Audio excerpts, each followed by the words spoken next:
दोस्तों नमस्कार, स्वागत है आपका गुरुकुल ज्ञान गंगा चैनल में। मैं लेकर आया हूँ आज के लिए एक बहुत ही महत्वपूर्ण टॉपिक, जिसमें से आने वाले एग्ज़ाम में बहुत इंपॉर्टेंट क्वेश्चन पूछे जाते हैं।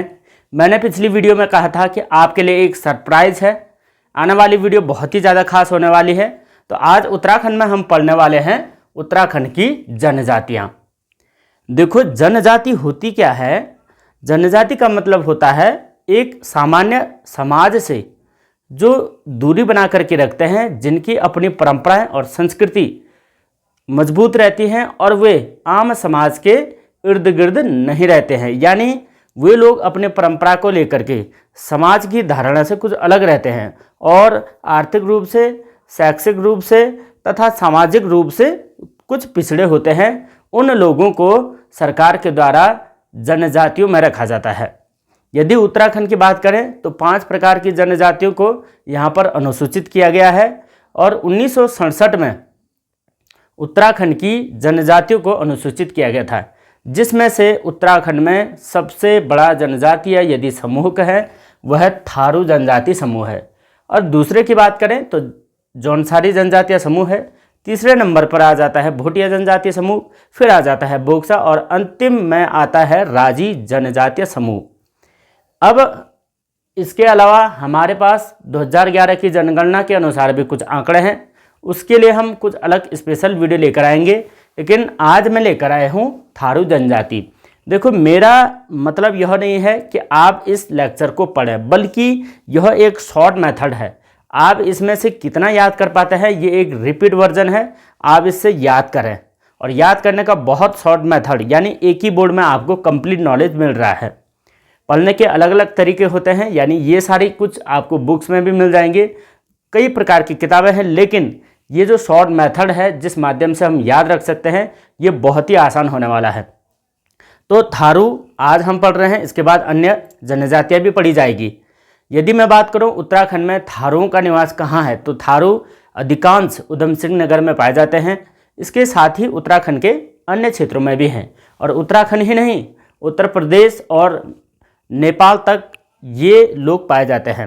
जौनसारी की बात करें तो जौनसारी लोग देहरादून के जौनसार भाबर में पाए जाते हैं। बोक्सा बुक्साड़ क्षेत्र में होते हैं, यानी उधम सिंह नगर में ही। और भोटिया कहें तो भोटिया 3 जनपदों में होते हैं, चमोली, पिथौरागढ़ और उत्तरकाशी में।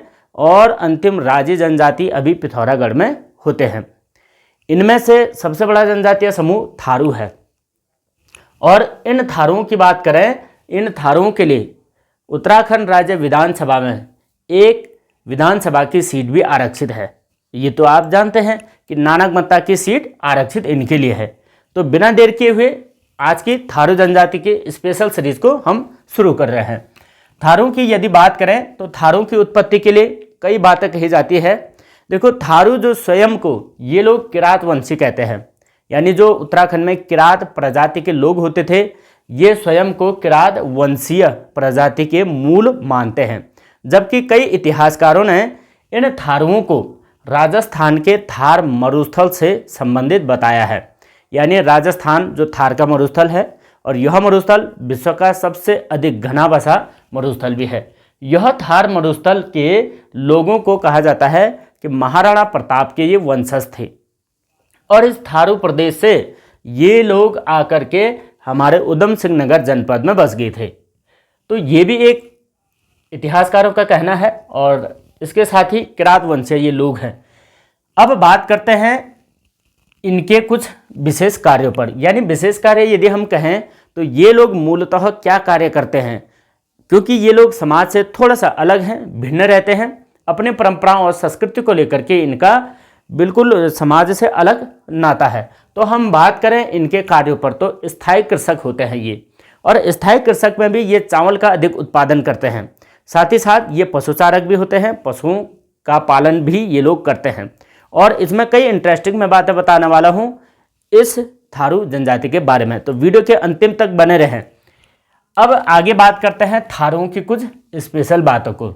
देखो, थारुओं की अगर मैं बात करूं तो उत्तराखंड तथा कुमाऊं क्षेत्र की सबसे बड़ी जनजातीय समूह थारू ही है। उत्तराखंड की सबसे बड़ी जनजातीय समूह तथा कुमाऊं की सबसे बड़ी जनजातीय समूह। और यदि गढ़वाल का बड़ा जनजातीय समूह पूछे तो वह जौनसारी होता है। तो इसे हम कैसे याद रखेंगे, कुमाऊं प्लस उत्तराखंड दोनों क्षेत्रों का सबसे बड़ा जनजातीय समूह कौन सा हो जाएगा, थारू जनजातीय समूह हो जाएगा। अभी बात करते हैं कि उत्तराखंड में ये लोग कहाँ कहाँ रहते हैं। तो अभी खटीमा, किच्छा, सितारगंज, नानगमत्ता ये कुछ जगह हैं, इन कस्बों में ये लोग रहते हैं अभी। और टोटल 144 गांव में इनका निवास है। और उधम सिंह नगर की बात करें तो उधम सिंह नगर में टोटल जनसंख्या का 90% यही लोग पाए जाते हैं। तो उधम सिंह नगर के 90% जो लोग पाए जाते हैं वे थारू ही हैं। और 144 गांव में ये लोग निवास करते हैं। और यही जो नानकमत्ता सीट है एसटी सीट भी है, यानी शेड्यूल्ड ट्राइब। तो ये शेड्यूल्ड ट्राइब सीट नानकमत्ता में इन्हीं थारू लोगों के लिए आरक्षित की गई है। अब यदि इनकी बात करें वेशभूषा कैसी होती है, तो इनका रूप स्वरूप वेशभूषा बड़ा ही अलग होता है, यानी नॉर्मल लोगों से थोड़ा अलग से दिखते हैं। कैसे दिखते हैं, इनका कद काफ़ी छोटा होता है, साथ ही इनके चेहरे का जो रंग होता है वो लगभग पीत कलर का होता है, यानी पीले कलर का होता है। और यहाँ पर कहा गया है कि स्त्रियाँ अधिक सुंदर होती हैं पुरुषों की अपेक्षा, ये भी हम बात याद रखेंगे। साथ ही साथ ये लोग प्योर हिंदू धर्म के होते हैं। और हिंदू धर्म के होने के साथ साथ ये लोग अपने यहाँ शीश पर जो है मर्द लोग चोटी भी रखते हैं। तो हिंदू धर्म में चोटी रखने की परंपरा है, जो कि ये थारू लोग भी रखते हैं। और इनके पहनावे की यदि मैं बात करूं तो ये लोग नॉर्मली धोती, लंगोट और साफा इस प्रकार के वस्त्रों को ये धारण करते हैं। सामान्य से इतना अलग भी नहीं है समाज से, लेकिन इन लोगों का पहनाव कुछ अलग है। अब यदि एक स्पेशल मैं बात करूं तो ये लोग अपने शरीर पर टैटू गुदवाते हैं। यानी प्रश्न ये पूछा जाता है कि कौन सी जनजाति गुदने गुदवाते हैं। गुदने का मतलब हो गया टैटू। तो टैटू बनाने वाले लोग कौन से हो गए हैं, थारू जनजाति। उत्तराखंड की थारू जनजाति ही टैटू बनाते हैं। ये प्रश्न कई बार पूछा जा चुका है, आप इसे वेरी इंपॉर्टेंट करके याद रखेंगे। ये तो हो गए इनके वेशभूषा के बारे में, यानी किस प्रकार के ये लोग दिखते हैं या थोड़ा सा अलग हैं। अब बात करें इनके परिवार की, तो इनका परिवार मातृसत्तात्मक होता है। मातृसत्तात्मक का मतलब है कि माँ इनके परिवार की डॉन होती है, बॉस होती है, माँ की सत्ता के आधार पर ही चलता है। और वंश इनका चलता है पितृवंश, यानी पिता के वंश पर ही इन लोगों का आगे का परिवार चलता है। लेकिन माँ की सत्ता काबिज होती है, क्योंकि यहाँ पर ये लोग महिलाओं को उच्च स्थान देते हैं, इसलिए मातृसत्तात्मक परिवार ये इम्पोर्टेंट हो जाएगा। जैसे हम लोगों का परिवार है तो हम लोग पितृसत्तात्मक होते हैं, यानी पिता परिवार के मुखिया होते हैं, पिता को माना जाता है, और ये लोग माँ को मानते हैं। यदि इनके खान पान की बात करूँ तो ये मच्छी भात बहुत ज़्यादा खाते हैं। और मच्छी भात मैंने बताया क्योंकि ये लोग स्थायी कृषक होते हैं और चावल का अधिक उत्पादन करते हैं। तो उधम सिंह नगर जैसे जनपद में, जो कि तराई भाबर है, यहाँ पर चावलों का अधिक उत्पादन होता है। उसके बाद इनका जो भोजन है मच्छी भात है, और मच्छी भात भारत में सबसे ज़्यादा फेमस पश्चिम बंगाल में होता है। तो ये लोग भी मच्छी भात बहुत पसंद करते हैं। साथ ही साथ यह एक पेय पदार्थ बनाते हैं, उसे कहा जाता है जाड़, और जाड़ बनता है चावल से, यानी एक प्रकार का शराब हम कह सकते हैं, नशीला पदार्थ ये लोग बनाते हैं, उसका नाम है जाड़। याद रखें, जाड़ एक जनजाति भी है, अभी जाड़ के बारे में भी हम पढ़ेंगे, लेकिन इन लोगों का पेय पदार्थ हो जाता है जाड़। यदि बात करें एक इम्पोर्टेंट नोट की, परिवार में कैसी प्रथा है कि पुरुषों को किचन में जाना बिल्कुल अलाउड नहीं है। किचन का मतलब रसोई घर में जाना बिल्कुल अलाउड नहीं है, नो एंट्री कर रखी है, यानी पुरुष किसी भी तरीके से किचन में नहीं जा सकता है। अर्थात इसका मतलब ये है कि महिलाओं को उच्च स्थान दिया जाता है। भोजन पकाना तथा रसोई घर का कार्य महिलाएं यहाँ पर ज़्यादा करती हैं, इसलिए मातृसत्तात्मक परिवार भी इनका होता है। तो ये थी कुछ इंपॉर्टेंट बातें। आइए इनके समाज के बारे में बात करते हैं। समाज क्या होता है, इनका समाज कई गोत्रों में बटा होता है। अब इनके गोत्र को कुरी कहा जाता है, ये इंपॉर्टेंट शब्द है। कुरी क्या होता है इनके समाज में, गोत्र को कुरी कहते हैं, यानी कई कुरियों में ये लोग बटे रहते हैं। जैसे बड़वायक एक सबसे उच्च गोत्र होता है इनका। बड़वायक गोत्र क्या होता है, सबसे उच्च गोत्र होता है, यानी सबसे ऊंचा गोत्र, यह हम कह सकते हैं ब्राह्मण के रूप में इनको माना जाता है, उच्च गोत्र को। और इनकी जो जनजाति है, इस जनजाति में 5 उपजातियां भी हैं, जिनमें से राणा सबसे श्रेष्ठ माना गया है उपजातियों में। उसके बाद कठरिया होता है, डंगरिया होता है, जोगीमा होता है, पछिमा होता है। जोगीमा और पछिमा, ये 5 इनकी उपजातियां हो जाती हैं समाज की दृष्टि से। अब इनके कुछ धार्मिक परंपरा पर बात करते हैं। क्या होता है धार्मिक परंपरा, यानी ये लोग किस धर्म को मानते हैं और कैसी कैसी इनकी परंपरा है।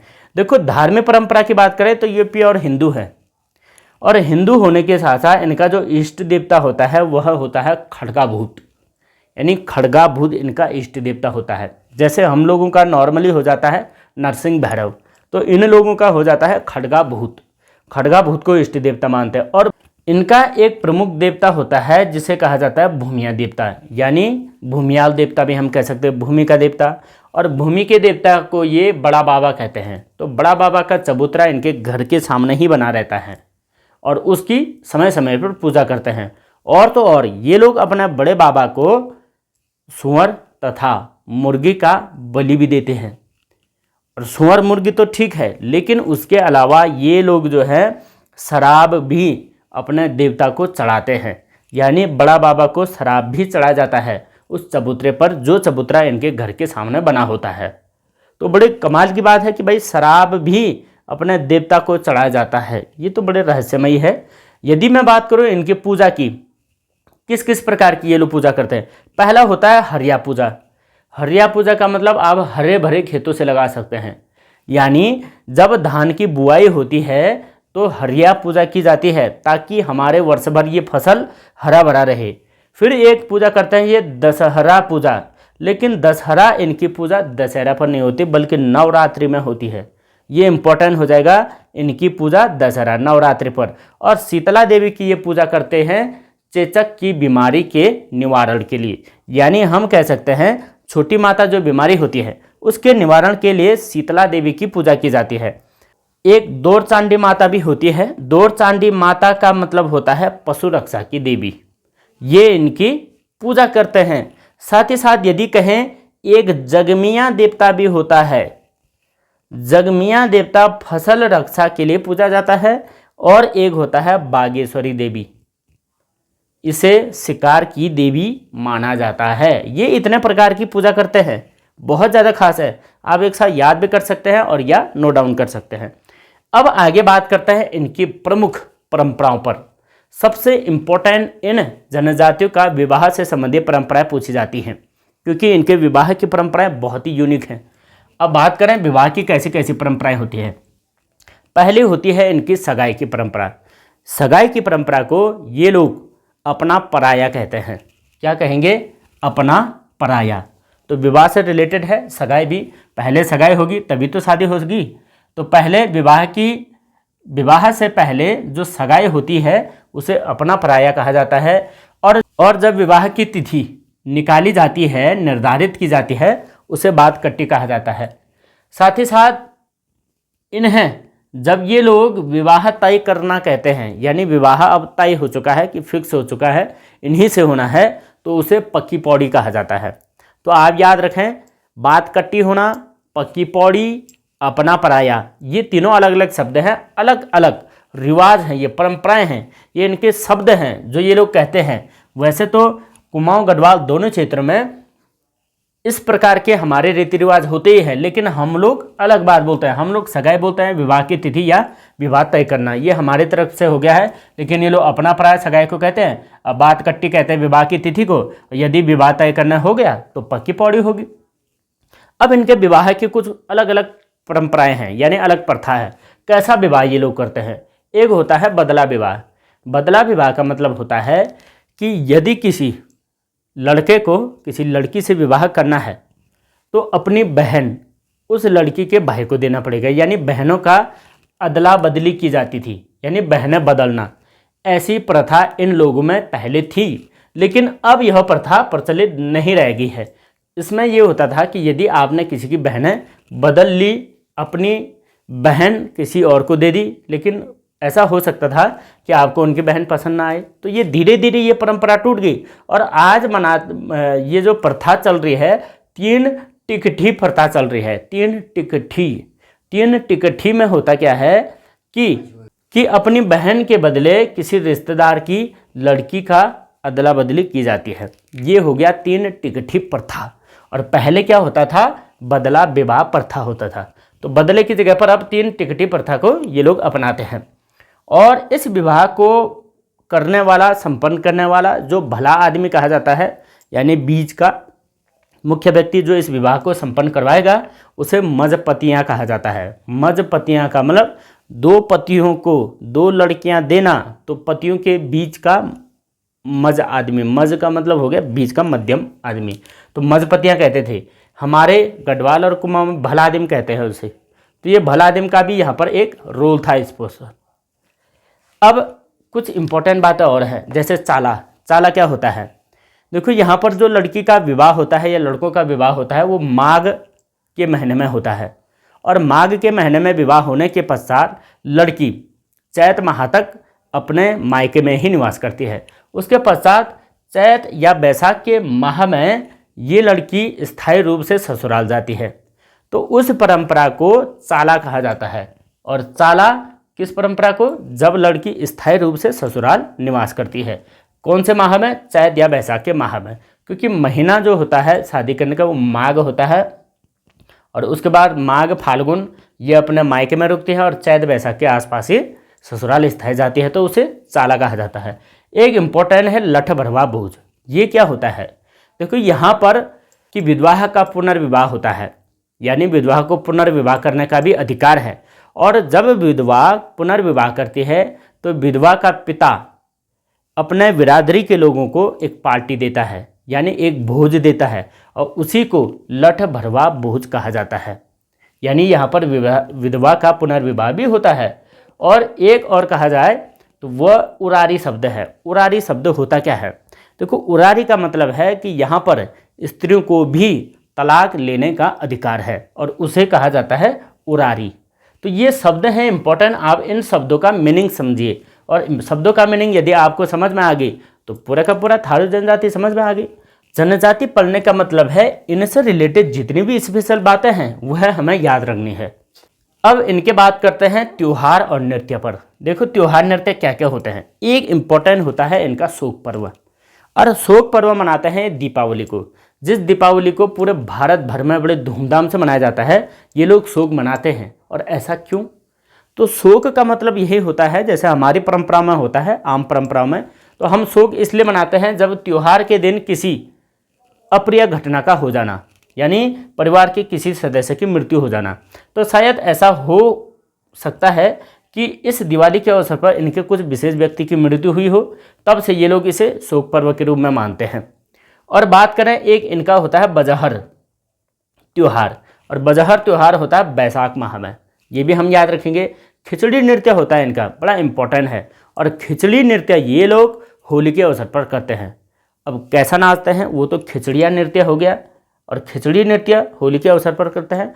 और होली भी दो प्रकार से मनाते हैं, एक को कहा जाता है उजली होली और एक को कहा जाता है बैठकी होली। तो उजली और बैठकी दो होली मनाते हैं कौन, थारू जनजाति के लोग। और इस अवसर पर खिचड़ी नृत्य भी करते हैं। यदि कुछ अन्य बात करें तो लहचारी नृत्य और खुमड़ा नृत्य भी ये लोग करते हैं। इस प्रकार के नृत्य इन लोगों के द्वारा किया जाता है, यानी त्योहार और नृत्य ये हो गया है। अब यहाँ पर आ जाए, हम राजनीतिक स्थिति देखें तो राजनीतिक स्थिति इनकी बहुत ही ज़्यादा खूबसूरत है। राजनीतिक स्थिति में इन लोगों की एक बिरादरी पंचायत होती है। देखो यहाँ बिरादरी पंचायत है, कुछ समय बाद आपको खुमरी पंचायत पढ़ने को भी मिलेगा, लेकिन यहाँ पर हम बात करते हैं ओनली बिरादरी पंचायत। बिरादरी का मतलब अपनी बिरादरी की एक पंचायत होती है, और उस पंचायत का काम होता है कि अपने बिरादरी के लोगों को न्याय व्यवस्था में बांधना। तो इसमें 4 अधिकारी होते हैं, और 4 अधिकारियों को कहा जाता है, जो बिरादरी का मुखिया होता है सबसे बड़ा, उस सबसे बड़े व्यक्ति को महंतो कहा जाता है, या महंतो की जगह है चौधरी भी कहते हैं। तो चौधरी साहब और महंतो साहब ये इस बिरादरी पंचायत का सबसे बड़ा मुखिया होता है।